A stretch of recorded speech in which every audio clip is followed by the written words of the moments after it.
আবার তোমাদের সামনে আমি হাজির হয়ে গেলাম সকাল সকাল। নমস্কার সবাইকে, সবাই কেমন আছো? ভালো আছো? মা কালীর দয় আমিও খুব ভালো আছি। বাবাকে দেখলে বাবা আজকের আমি বাজার করতে গেছি, অনেক দিন পর বাজার করতে গেছি। এই হচ্ছে ছোটো পোল, ওই যে নিচ থেকে যে লোক যাচ্ছে ওটা হচ্ছে ছোটো পোল। উপরের পোল থেকে বাবার সঙ্গে দেখা হলো। আমি আর বাবা এক গ্লাস করে আখের রস খেয়ে টানা চলে গেলাম। এই মাসির কাছে আমি একটা 50 টাকা দিয়েই রেখেছিলাম, কিন্তু আখটা নেওয়া হয়নি। সেইটা আখ নিয়ে বাজার হাট করে একদম বাড়ি চলে এলাম। এই যে কতিলা দিয়ে গুড়ের বাচ্চার শরবত খাবো। আর তার আগে তোমাদেরকে একটা জিনিস দেখিয়ে দিই, আজকে একটা নতুন জিনিস এনেছি। আর এই জিনিসটা তো তোমরা দেখেছো, কিনবো কিনবো বলছিলাম কিন্তু কিনতে পারিনি। আগে যেটা ছিল কালকে ভাঙা হয়ে গেছে, কাল না পরশু ভাঙা হয়ে গেছে। এটা ক টাকা দাম হতে পারে অবশ্যই আমাকে কমেন্ট করে জানিও। হাত ধরতেই পারছি না, পড়ে যাচ্ছে। এই দেখো, ফ্লিপকার্ট থেকে নিয়েছি, এইটুকুনি জানিয়ে দিলাম। আর ক টাকা দাম হতে পারে অবশ্যই একটু জানিয়ে দেবো। আর খুব সুন্দর, খুবই সুন্দর। আগেরটা ছিল একটু কম রেঞ্জে। আর দেখো আমার টেবিলটা একদম পরিপূর্ণ। এই দেখো কি দারুণ, দেখো। এবার যেরকম ইচ্ছা সেরকম তোমাদের সঙ্গে ভিডিও করব। এখন চটপট একটু কতিলা শরবত খেলি। আর বাবলা দোকানে বেরিয়ে যাচ্ছে। আর আমি এখন রান্না বসাবো। নিয়ারি মাছ এনেছি আর চিংড়ি মাছ এনেছি, তোমাদেরকে তো অবশ্যই দেখাবো। আমরা বড় মাছ খেতে খুব একটা ভালোবাসি না।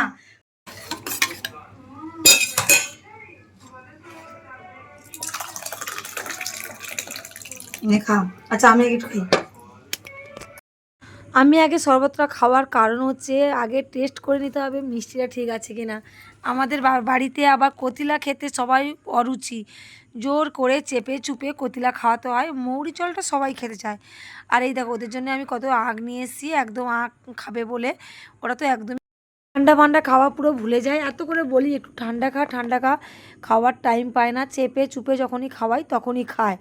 আর আমাদের টুনটুনি টুনটুনি কি করছে দেখি চলো তো। এই টুনটুনি কি করছিস? বিছনা টিছনা তুলে একদম পড়তে বসে পড়েছে।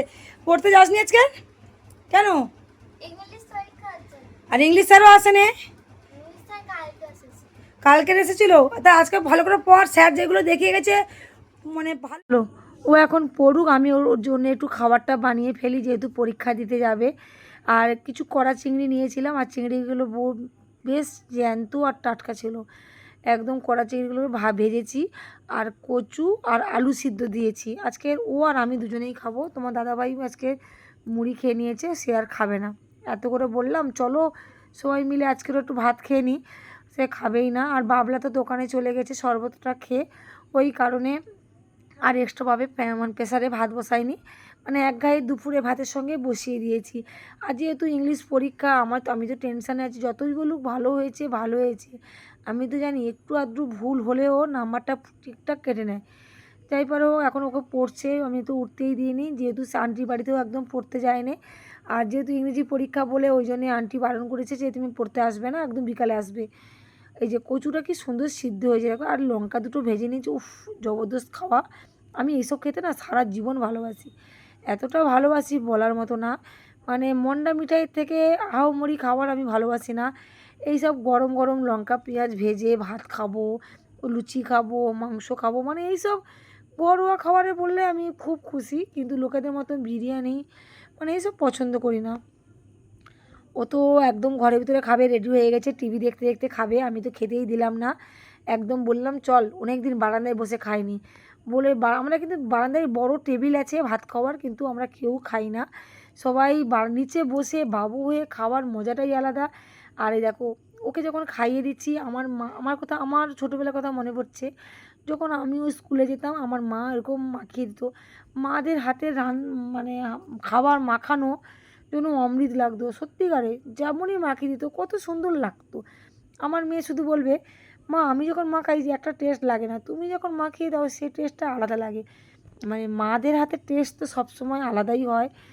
আর আগে বাবলা খেত, এখন কম খায়, কেন ও তো থাকেই না।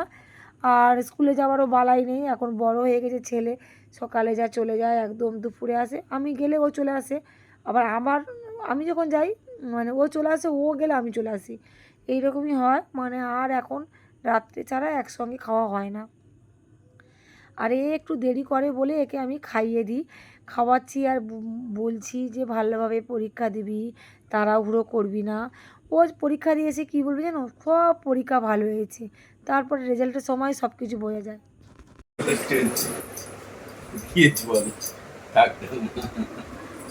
তোমার শরীরটা কেমন আছে? শরীরটা ভালো না, নাক দিয়ে সিংনি বেরোচ্ছে, মাথা যন্ত্রণা করতেছে। আজকে 3 দিন হয়ে গেল, ওষুধ খেয়েছো? আর ওই তো ওষুধে ওষুধ খেয়েছি। ওষুধ খেয়েছো? ওই ওষুধটা দেখাও তোমার। প্যারাসুরামল কিনেছে আর মাথা যন্ত্রণার ওষুধ কিনেছে। এই যে অনেকটা কমেছে আগের তুলনায়। কালকে তো একদম বিছানা থেকে উঠতেই পারছিল না, আজকের উঠেছে। তার জন্য ওনার জন্য আজকে কড়া চিংড়ি টক করেছি। আর নিহারি মাছটাকে বেশ, মানে উনি যেগুলো খেতে ভালোবাসে, নিহারি মাছের টক গা। আর এই যে দোয়েল বুড়ি ভাত খাচ্ছে, এখন কিন্তু পরীক্ষা দিয়েছে। পরীক্ষা নাকি বেশ ভালো হয়েছে, একদম ফাটিয়ে লিখেছে। জানি না, পরীক্ষার রেজাল্ট আসে তোমাদেরকে অবশ্যই জানাবো। যারা আমার ডেলি ব্লগ দেখো, ভিডিওটা কেমন লাগলো অবশ্যই কমেন্ট করো। কালকের আমার নতুন নতুন ভিডিও নিয়ে চলে আসবো। টাটা।